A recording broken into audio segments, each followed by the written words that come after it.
الرزق والزواج. الرزق ربنا مقدره، والزواج ربنا مقدره.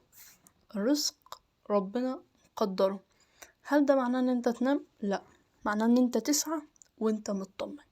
ربنا مقدره عشان لو ضاقت بيك الدنيا على الاخر تعرف ان رزقك كده كده هيجيلك في الوقت المناسب اللي ربنا مقدر ان رزقك ده يجيلك فيه. كذلك الزواج، ربنا مقدر الزواج، وربنا يعني كاتب مين هيتجوز مين. ده عشان نسعى نطور نفسنا، ولو حصل ابتلاء ولا حاجة نكون متيقنين ان ربنا هيبعت لنا الشخص المناسب في الوقت المناسب، ونكون مطمنين. بنسعى، بنجتهد، بناخد بالأسباب، بنستعين بالله سبحانه وتعالى، بندعي، بنذكر ربنا سبحانه وتعالى، بناخد بكل الأسباب، ورغم ذلك مطمنين.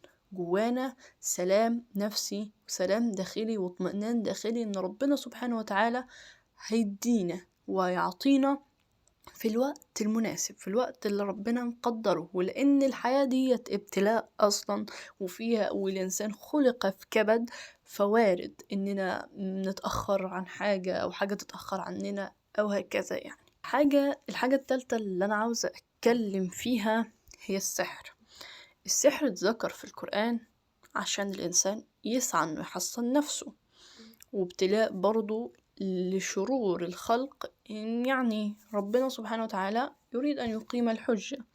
انت مسكت نفسك عن أذية غيرك ولا ضريته فعلا وحاولت ان انت تضره. والسحر من الكبائر والسبع الموبقات. طيب، ربنا ذكر السحر في القرآن عشان الإنسان يتحصن بإيه منا؟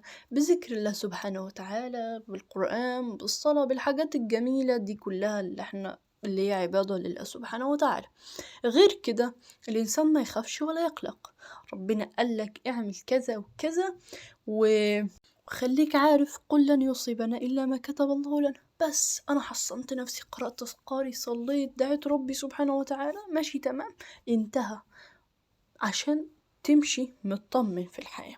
السحر ما تذكرش في القرآن عشان تكون قلقان، بل عشان تحصن نفسك بس، وتسعى وتجتهد من غير قلق، من غير خوف، وتكون متيقن ان ربنا سبحانه وتعالى هو الحفيظ. انتهى. أتمنى ان انا اكون فدتكم بهذا الفيديو. أتمنى أن تكونوا في تمام الصحة والعافية وأنتم تشاهدون هذا الفيديو. أنا منى عقاب، والسلام عليكم.